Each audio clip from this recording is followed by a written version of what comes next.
Welcome to Mind Your Matter. I'm Jody. I'm Shannon, and let's get into the conversation.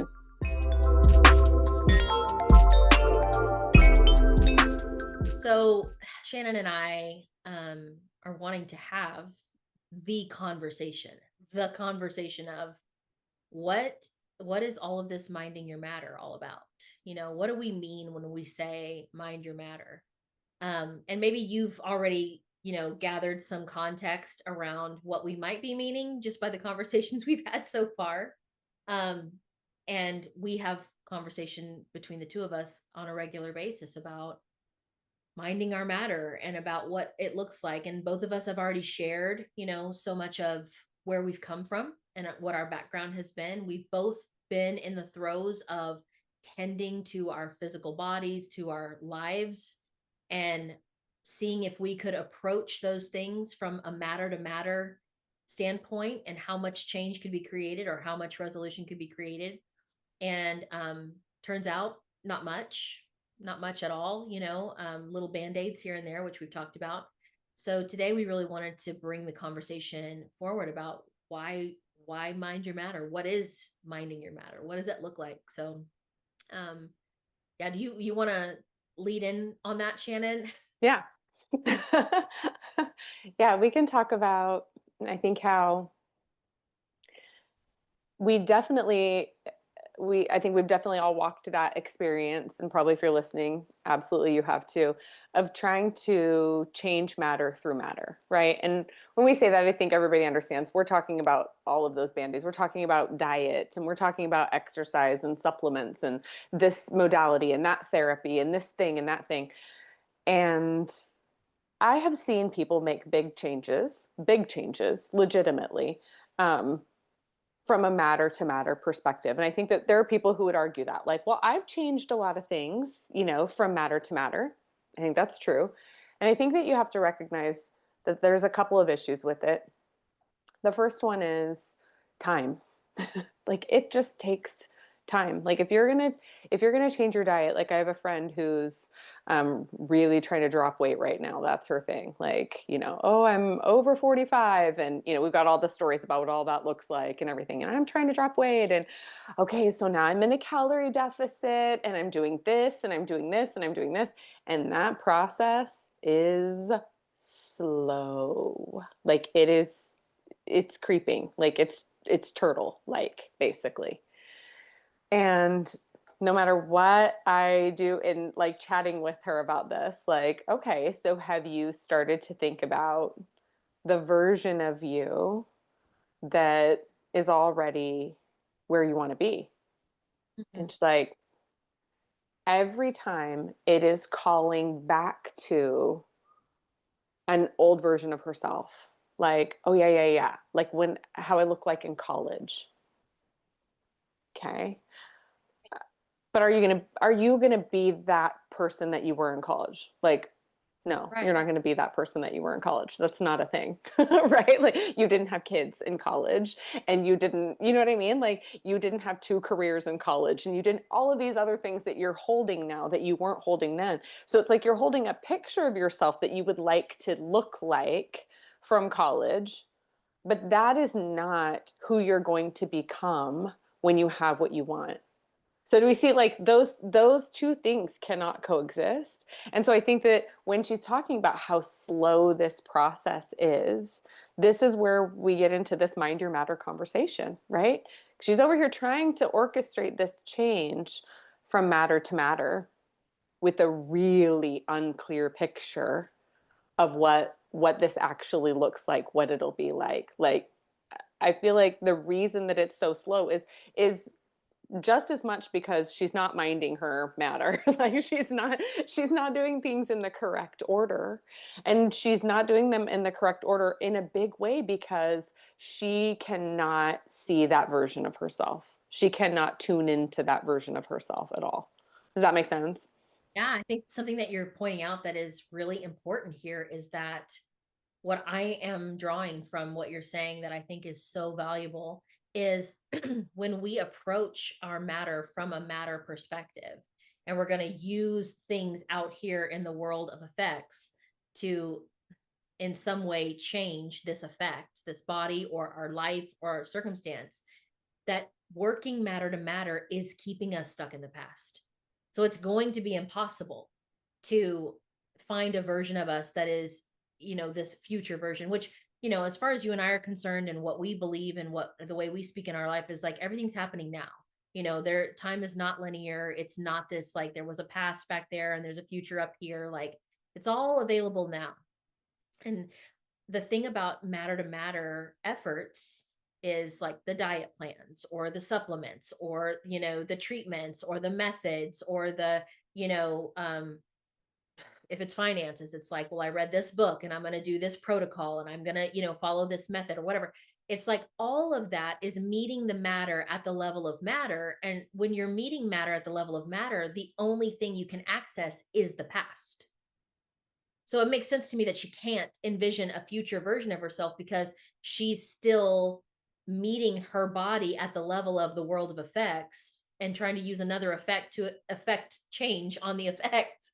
And that's all of it is from the past. The version of you right now that you're living in your body is from the past. Yes, say that again, right? Like this body that exists right now is based off of a version that I believed existed before. Right. That's Right. it. A So version I created before. yeah, whatever we're using, whatever we think we've found in terms of this external, experience to impact us is going to be something that was produced from the past or from, you know, thoughts that are rehearsed, that are regurgitated over and over and over again, and that don't give way to something new, some new potential, right? So when we're talking about minding your matter, I think it's essential to mention right here, right now, that you're going to have to be open to possibility, right? You can't, like, this is such a, like, let's just talk about for a minute as women, this idea of being slim and being, fit and being whatever. We often will go to a previous version of ourselves and be like, I want to be like I was here. It's like, no, you don't. Like, you think that looked good.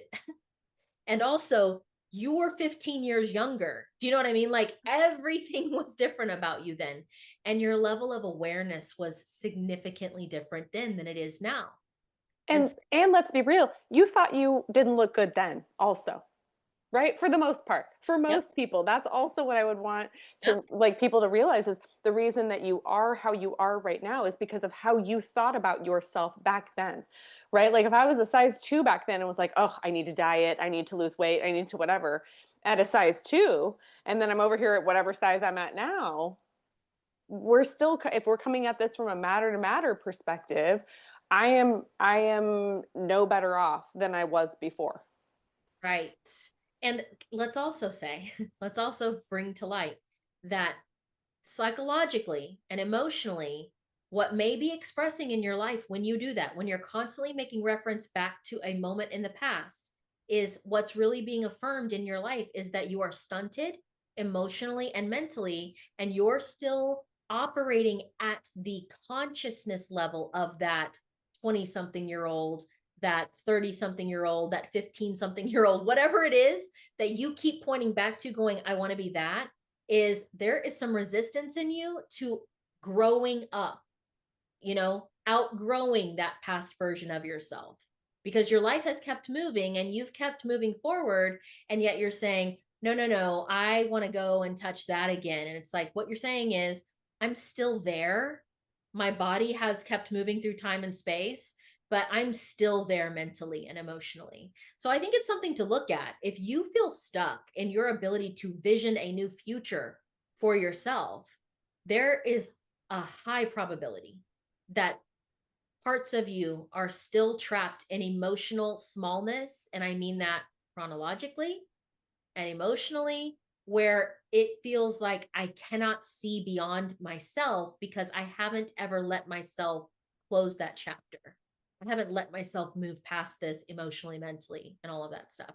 And so this is why minding your matter, I think, is such an important conversation, because it's like, if you don't start becoming aware of yourself in this way, if you don't start becoming aware of how you're speaking about yourself and how you're projecting into your life, you just loop around in the same things over and over. Your body keeps moving through time and space. So you might look older and you're trapped in this state of, being a child, essentially, wanting to live in your glory days, your so-called glory days. I love the memes that are like the pictures of people when they were like 5 or 6, and they're like, oh, look at me at my perfect weight, or whatever, like joke. And yet there is that thing in them that's like, oh, this time in my life was so much easier. Things were so much simpler, or, that's when it was all good. But you're right, Shannon. It's like they weren't happy then. I don't care what they say. If you went back to that time, they were not pleased with the way they looked. They were not pleased with their life. They were, there were so many things. It's like, it's really easy to romanticize the past. People do that a lot. Yes. But meeting ourselves matter to matter is really solidifying that stuckness, that sameness, that inability to change. Yep. So it's possible that we, drop the weight, or it's possible that we increase our financial bottom line, or it's possible that we find the relationship that we think is going to be the thing. And yet, if we haven't dealt with our life from the level and the measure of consciousness, like I am a field of awareness, I'm a field of consciousness, um we're just recreating the same thing over and over and over again with different characters, different clothes. This is the thing that I talk about, where it's like some people change their costume and some people change their consciousness. The two things are very different. Do you know which one you're doing? Have you figured out which one you're doing? Because the results are not the same. Yeah. Yeah. So I love that you said that it would require us embracing possibility, right? Because I think possibility is such a fun word. And for me lately, I've had to replace that word possibility because that sounds fun. And so I'm expecting fun. And that's not usually what I get when I start addressing my mind instead of my matter, or, when I start trying to do things from the inside out instead of the outside in, the word becomes unknown instead of possibility because that word scares me. Like Right. actually frightens me, that word unknown. But that is much more in line with how I actually feel when I'm starting to look at things from the inside out instead of the outside in. Is that what you found too? That yeah, that we can when we want to make it sound pretty, we'll talk about possibility, and possibility sounds so exciting. But when we want to get real and talk about how it really feels when you're getting in the thick of it, it means unknown, and it usually feels kind of bad. Like really, it can feel bad. Yeah, no, you're exactly right. And when we have fear, or when we are stuck in a place of needing to control, or stuck in a place of, concern about, am I going to be okay? Am I safe? All of those survival places, it's just easier to reference the past. It's just so much easier. So this is another marker for you to know, like, am I operating at a level of survival? Well, how often do you reflect on the past and wish you could have that again? That's how you know. You know, that's how you know. Whenever it feels difficult to go to the realm of the unknown, right? Um, and the thing about the unknown is that when you start to get comfortable in it, I talked about this in my Prayer Maven podcast episode about living like a trust fund baby. It's like when you start to get into the unknown, it's going to require a level of trust. It's going to require a level of okay, I'm willing to step out into a place I've never been before and see what's available to me. And when you and I decided we were going to have this conversation about minding your matter, it was like, first of all, we've experimented enough to know that the simplest, most secure route to coming into that whole state that everyone is really after. Because Liz, I love this, and I got to hear this from Dr. Joe Dispenza himself. But it's like when you come into a state of wholeness, you stop searching for all the things that you're searching for right now, because those are all things you're after to fill the hole that you think is there because you feel scarce or you feel lacking in some way. Something's missing, right? So if I change my body, maybe I'll feel whole.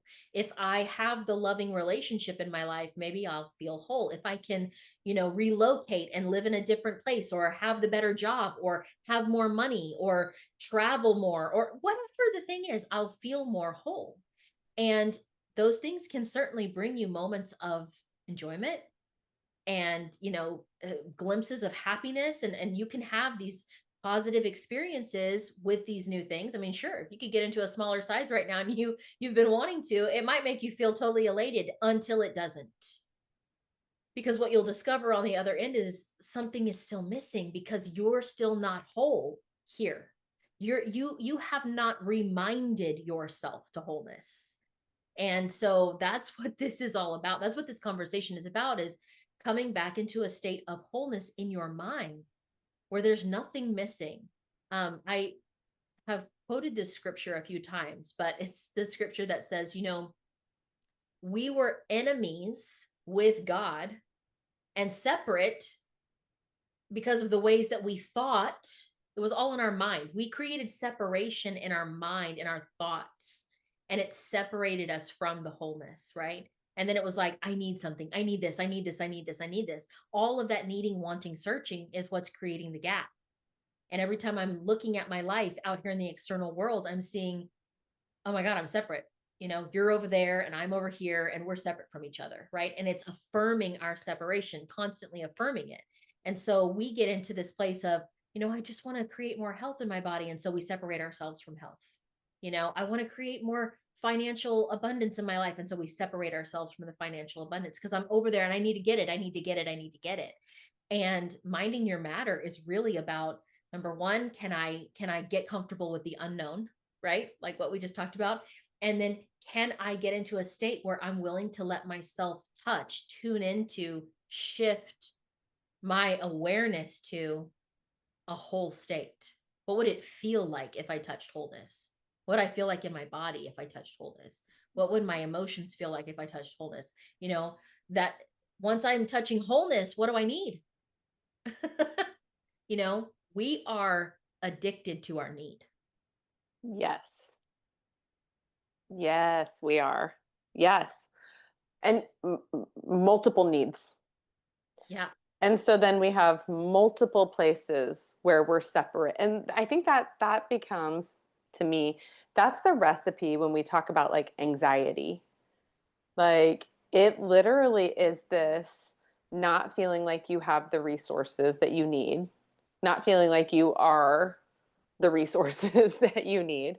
Like of course you're going to have anxiety, whether that's health anxiety, financial anxiety, like whatever that looks like. That is literally like, I feel like anxiety, I feel like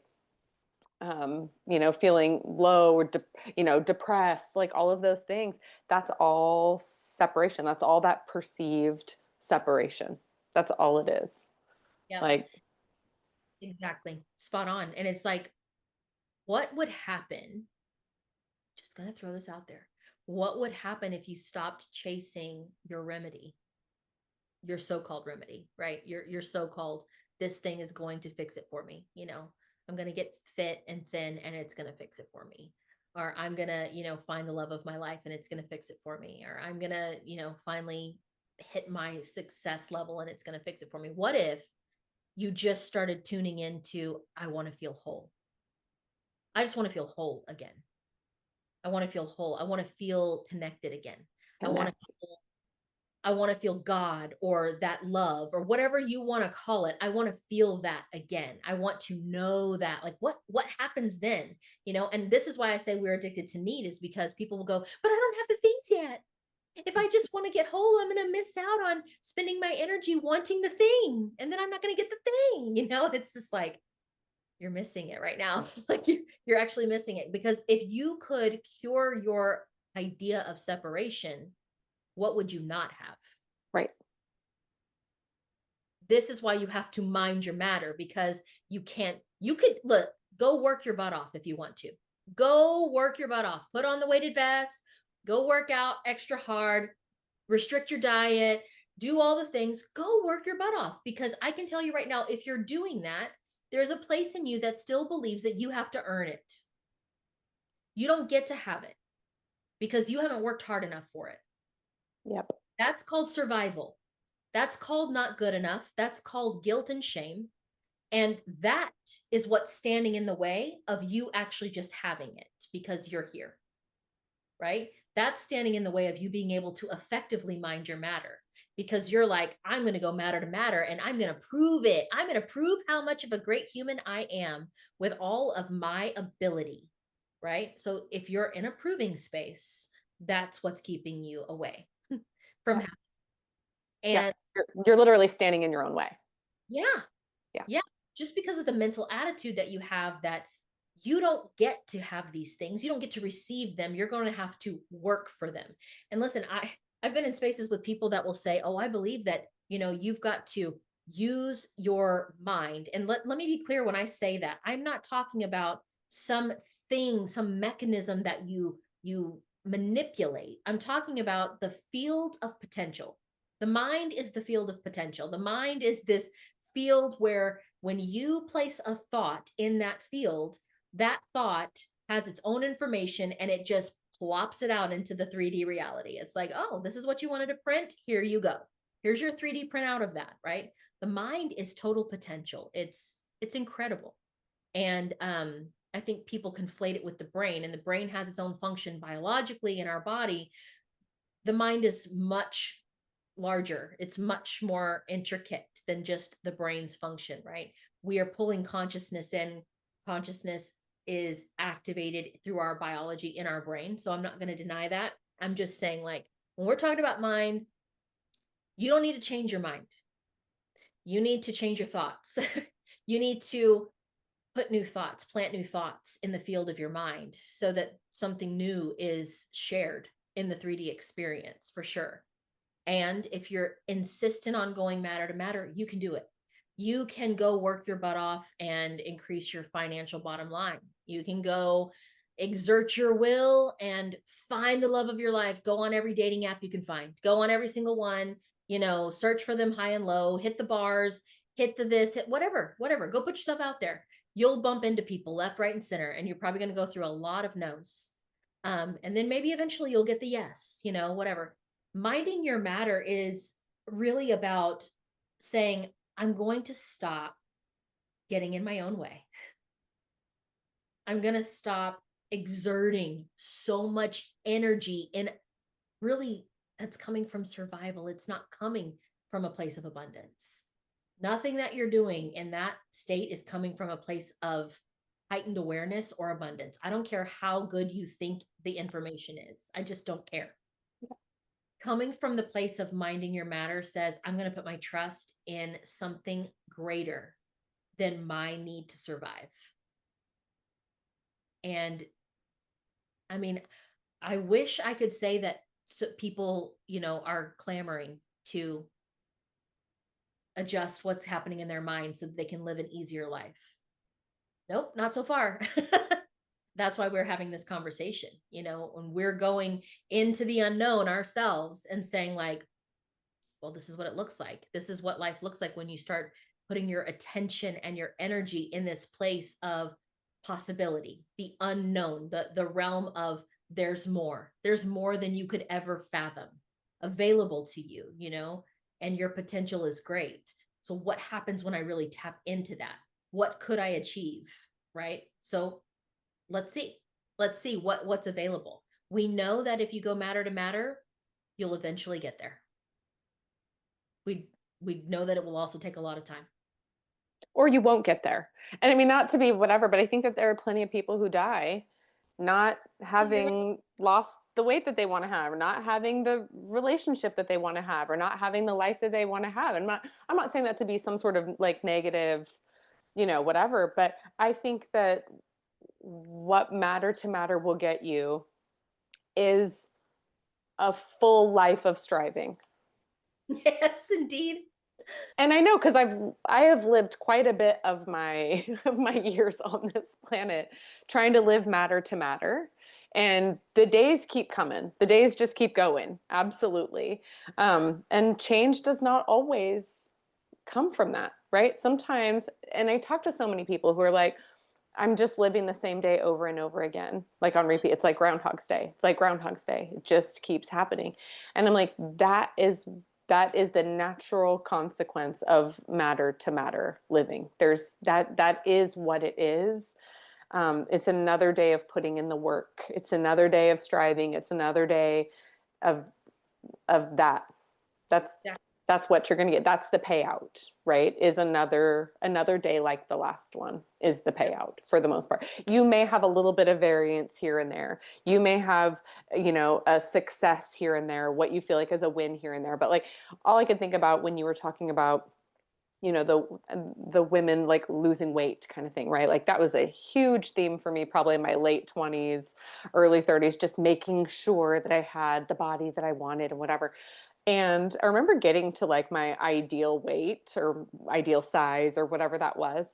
And then I found something else to be unhappy with about myself. Like there was and I realized even then, there's no end to this. There's Exactly. no end, right? It's like, or, I'll have somebody that, that I know and they're like, oh, yes, I finally lost all this weight. I did all this. But like now my hair's falling out in clumps.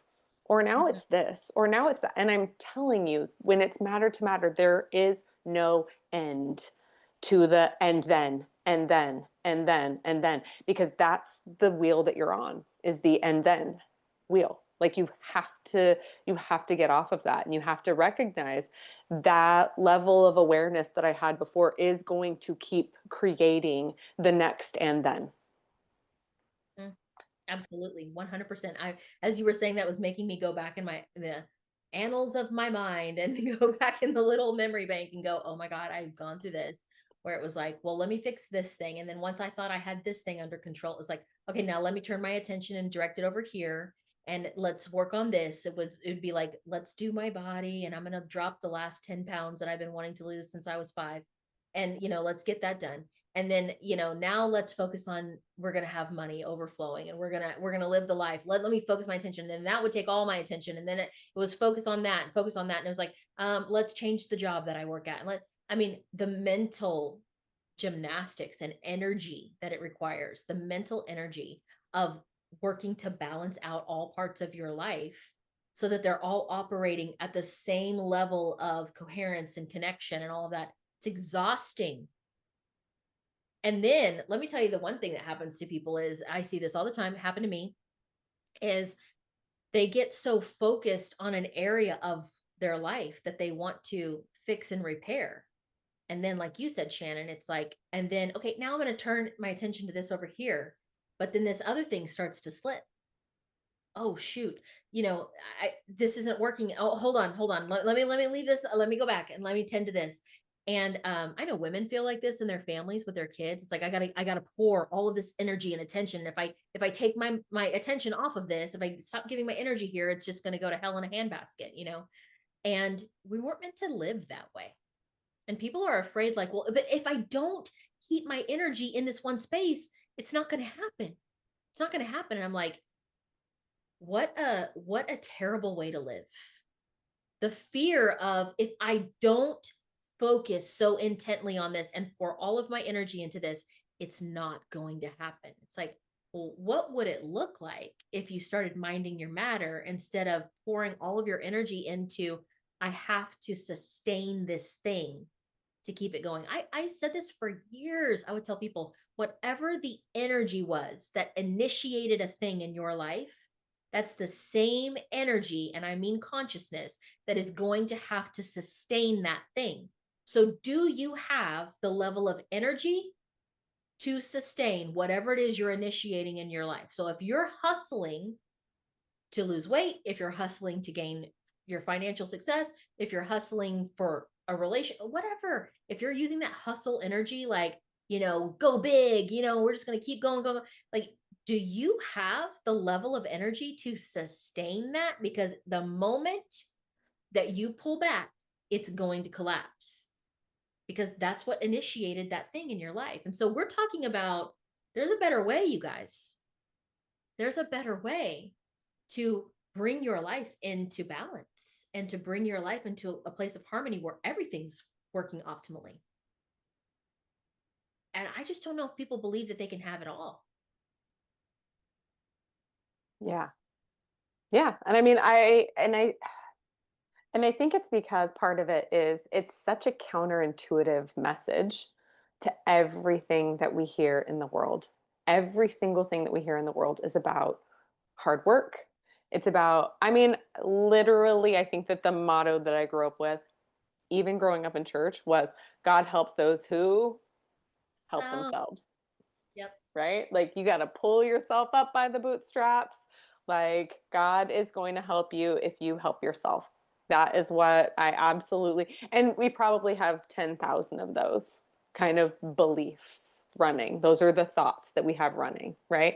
And so it's one of those things where I've spent time with people who say, okay, so we need to look at all of our limiting beliefs. Let's look at all of our, okay, I have looked at my limiting beliefs like until I am blue in the face.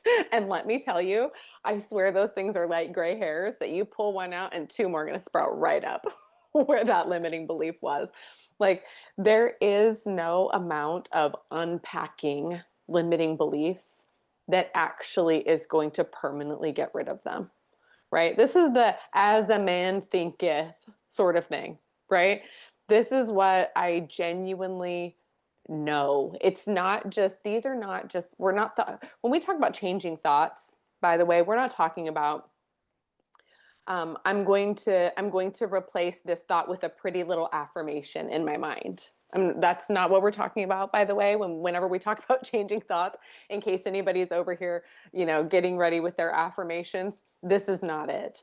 Because an affirmation is not something that you know in your bones from whatever messaging we received plus whatever experience we have to back it up, right? Like that's the whole, whenever I think of Carl Jung, when they talked about his work with him and they said, did you believe in God before? And he's like, yes, I absolutely did. Do you believe in God now? No.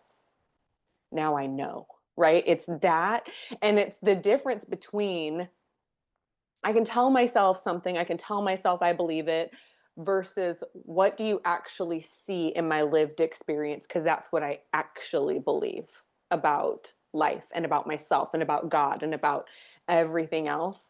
And so when we start talking about this concept of changing our thoughts, it is literally, it is changing our concept of whether it's ourself or God or life. It is literally a complete change, right? Like the definition of like repenting and turning around. I'm going to turn around and look at something differently than I ever have before.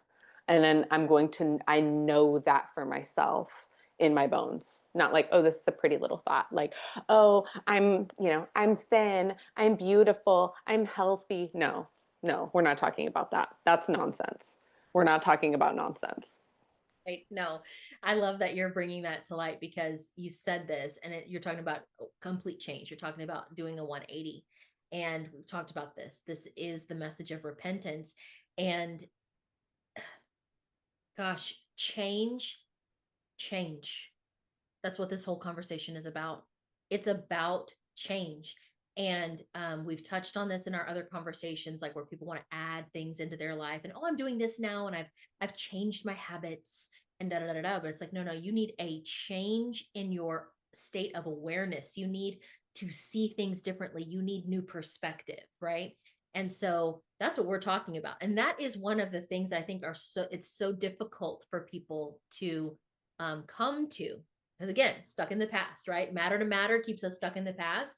And so change is foreign. And they think that changing a habit is enough. And I mean, a changing a habit can maybe do a little bit for you some kind of way. I don't know. I don't know.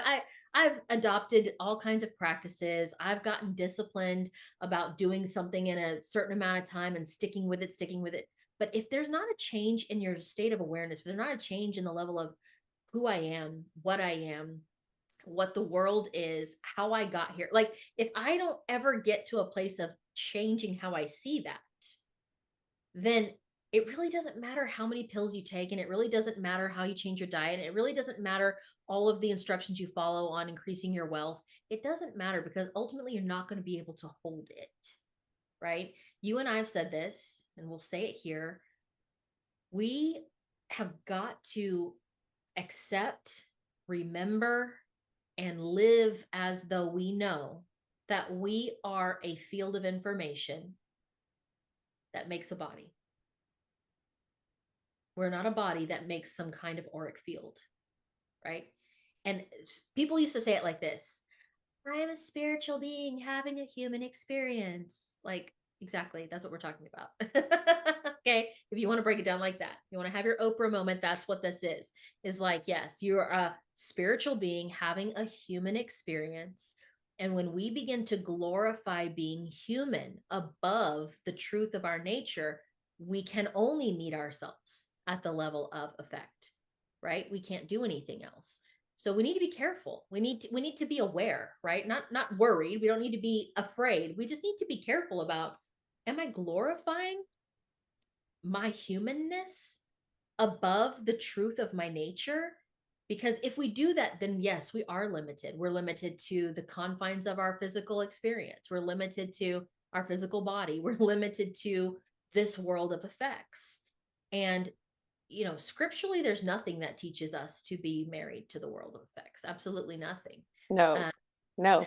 In the Bible, I'm like, I love the scripture where Paul says, I think it's Paul that says, everything is permissible. Like, do what you want, but not everything is beneficial.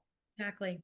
And that's the matter to matter versus minding your matter conversation to me is that, yeah, you can do that. You can do that. That's allowed. That's permissible, but is it beneficial?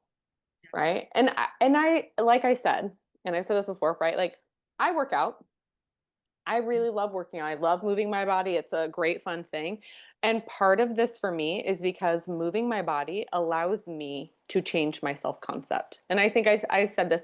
I started strength training a couple of years ago. That was never my jam before. I was not a pick up weights person ever. And I decided I wanted to be strong, right? That was a desire of mine is to be strong, to feel strong, to know that I'm strong. And I started lifting weights and never felt weaker in my life until at a certain really until at a certain point I was like one day I was like I know I am strong, like okay. And so did the lifting the weights change my self-concept? No. Like I already had that in that desire within me. I just started recognizing the expression of that desire in this 3D realm by lifting the weights. Does that, am I making sense? Making perfect sense. And I love that you're bringing that up because I used to tell people when I worked with them in coaching spaces, they would bring their goals to me.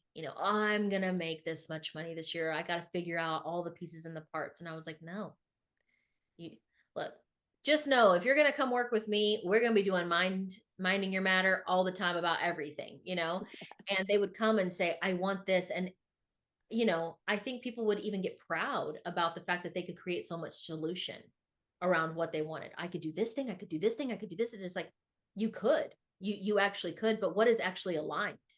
Like, do you want the fastest way there? Or do you want the most indirect route where you like take turns and dives and twists and all that just so you can say, I did it? Right. And it's like, who do you want to be? Because you can go the long way if you'd like, and you can really exert some major energy if you'd like. Or you can reframe this whole situation and decide that because you can touch the desire to have it, that means it's already yours now. And you can open the pathway wide to receive it, right? And just let yourself receive it. And I know because of the places and spaces that I've worked with people that receiving something and letting themselves have something with ease is such a major challenge because they don't feel good enough to receive. They don't feel deserving to receive. And it's one of the things that I work with people on from jump because I'm like, oh, we got to get this situated right now, or we're going to make this hard. You know what I mean? Like, if you find value in things being difficult, then that lets me know you're still living in your survival mechanisms. I had somebody this last week who was really, excited and very, um vigorous in their speech to me about, how powerful it is when we can focus in on things and create from this field of the unknown and all of that, and then said, but the scripture says faith without works is dead. And I laughed in myself because I said, oh, I know what, in my mind I was like, I know what you think that means. I know what you think that means. And so we've heard things like this. And so we put them together and we go, oh, we can have faith and all of that. Like faith is passive, first of all, which is hilarious. Like faith is passive. And then it's like, but you better go work for it too. You say you have faith, but then you're not doing anything. And people don't understand what that doing is. So they go get busy. Yep. They get active, doing the things out here in the material world. Oh, I've got faith, but I'm also going to just do this little thing for backup just in case. Just in case. Plan Because, B. Plan yeah. B. And In so, case God doesn't come through. right. I want to mind my matter, but in case it doesn't work, let me just go walk my 10,000 steps today just to be sure, you know, because I don't know if I can actually change my body any other way. I don't know if I can bring health and wholeness to my body. I don't know if I can actually achieve my goals without doing all this work out here, because you're right, Shannon, we have been indoctrinated with this, hard work equals whatever the dream is. And I don't think there's any harder work than reminding yourself. I really don't think there's work that's strenuous, but I don't know if there's any harder work. Wallace D. Wattles used to say this: the hardest work is to think, to actually think. He said most people think they think, but they're just regurgitating some idea that's been sitting in there over, like, they're just processing it over and over. They're not thinking. They're on autopilot, right? So the hardest work is to think, is to actually wake up and think. And so it's like, most people aren't doing it, so they don't know. It's like, what would that look like if I was actually thinking right now in this moment? If I was alert and aware and thinking, and I wasn't just letting the past say its little words to me over and over and over again, thinking the same thoughts over and over again, feeling the same feelings over and over again on autopilot, morning, noon, and night. So I don't think there's harder work than that. I think that we distract ourselves with activity that we call work. Busy work. Yep. Busy work. So that we don't actually have to do the work. Yes. Minding your matter is work. It's the hardest work. That's what I tell people all the time. This is the hardest work that you'll ever do. Everything else is a band-aid. Everything else is temporary. Everything else is fake. Everything, you can use whatever word that you want to put on that stuff. Because everything else is nonsense. Everything else is a distraction. The work is the minding your matter part. Like that's it. Is that whole remembering that I am a field creating a body, creating an experience, and not the other way around. I am not a body creating an experience and creating a field. That's nonsense. That's nonsense. Like, I think that that's my biggest, that ends up being kind of my biggest issue when I talk with like Christian people. It's just how focused on this 3D body situation everybody gets. And I'm like, that's the opposite of the message that we're given in the Bible and really in any scripture for anyone anywhere. Like, this is the opposite of the message that we're given. And this is the thing that we want to hold so tightly to, are these bodies that even Jesus said, this ain't it. Right. Take no thought for what you're going to eat and what you're going to drink. You're more than a body, and the body is not all about food and drink. It's just not that. Like, that's not what's going on. So, that and that message, of course, because it's using the word body, people get really focused in on like my physical thing, but it's really about our material world is an illusion. It is a fleeting, passing thing. The moment that it is spit out into material expression, it's already in the state of, degenerating. Like, It's the past already. it is, you know? What I'm saying right now is the past. It's officially Right, the past. This version of me is a past right, version. right. And so you and I both have committed ourselves individually, and then having this conversation is to bring this to light for people like, hey, you want to change some things in your life. I mean, you don't need another class, and you don't need another program, and you don't need another day on your calendar to work out, and you don't need more of that. You need more awareness, you need more attunement internally. You More need, connection. yeah, you need greater alignment inside, right? That's what it looks like to mind your matter. It's I'm tuning myself like a little radio tuner. I'm tuning myself into the frequency of wholeness. I'm tuning myself. What would it feel like? Like, what does it look like for me to tune myself in? Some people are like, I have no idea. I have no idea. Never even thought about it. I mean, I'd love wholeness. Wholeness sounds great. It's a great word, hashtag wholeness. But also, I don't know because I haven't given myself time to actually consider what would it feel like to feel whole, Mm. you know? And so for me, it's like, that's the experience that I want. That's the reminder I want. That's the remembering I want. I want the remembering of wholeness. Because once I get there, that's where source is. That's where God is. That's where all is. All the peace, all the love, all of the good is there in that state of wholeness. Because we're not talking about, I've learned how to balance all the plates in my life perfectly and they spin and they don't break and fall. We're talking about, I have let myself be put back together in a place of crystal clear coherence. My life is harmonious.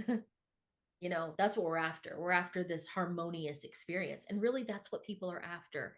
But we are so distracted and running around chasing, you know, the version of ourselves from college or the version of ourselves from when we were 25 or whatever, and Or chasing things, or just chasing things in the world of effects, in the material world. We're just chasing things constantly. absolutely distracted by the goings on of our world, absolutely distracted by all of the noise and the chaos, and giving our attention away to things that don't deserve our attention, because where our attention is, that's where our energy is. And if our energy is there, then it's not here creating my life. It's sustaining something else. It's sustaining some other vision. It's sustaining some other idea. It's not here. It's not here healing my body. If my energy is over there, stuck in that thing, stuck in following this person, stuck in, pursuing a trend, stuck in getting rich, whatever. If my energy is given to it, then it's not here creating peace. It's not here creating the love that I want, And so this is where we start to get into this, like, we're going to mind our matter. And if we're going to do that, it's going to require some things of us that we haven't been willing to do yet, because it would be easier to be distracted with the activity. It's just easier. It sells, honestly. you know Minding your matter doesn't sell so much. Right. It requires take responsibility for yourself in a way that most people, even if they use the word, I'm finding that most people don't even know what it means to be, responsible or accountable. Because on one hand, they'll think that they're, stepping into that space. And then on another, it's like, but where's my remedy? But where's the thing that I'm looking for? But I'm still chasing this thing. It's like, no, no, no, no, no, no, no. You're still missing it. Yeah, they're still outsourcing. So I've much done it. I've done it. I know. same, Like, same. That's why I'm here. I understand the appeal. And like we said, the unknown is scary. It can feel scary. And um embrace that. Like, I think that's what I've been doing. Just embrace that and step in anyway.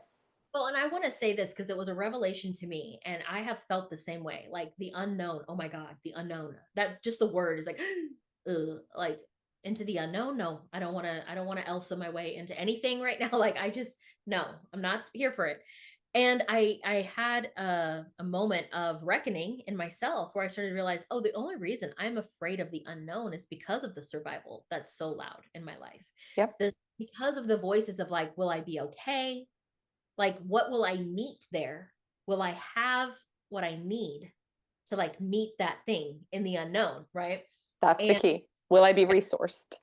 yes, yeah. And so, I think that when we can start to, when we can free ourselves from the fear and the past, it's really freeing ourselves from the past, because what I realized about myself was like I am still measuring my life from all these places in my past where I felt unprepared. I felt like overwhelmed, and I felt like I don't have enough. And I can't meet this challenge. I can't meet this thing in my life. It's just a take, right? So it was still from the past. So the past was still dictating my future, which was just making more of the past. That's what keeps us living in Groundhog Day, right? Living in the same thing over and over and over again. And I realized like I'm going to have to free myself from my past. Like, You're gonna have to let it go. You actually are gonna make like Elsa after all. And you're gonna let it go. yeah, it is that. It is like the need to drop. It's the repentance thing. It's all of that. It's like I'm dropping this, I'm leaving this here. I cannot carry this anymore. I just can't carry this fear. I can't carry this need to meet certain expectations in my life. I just can't carry it anymore. It has nothing to do with who I really am. It has nothing to do with the truth of me, essentially.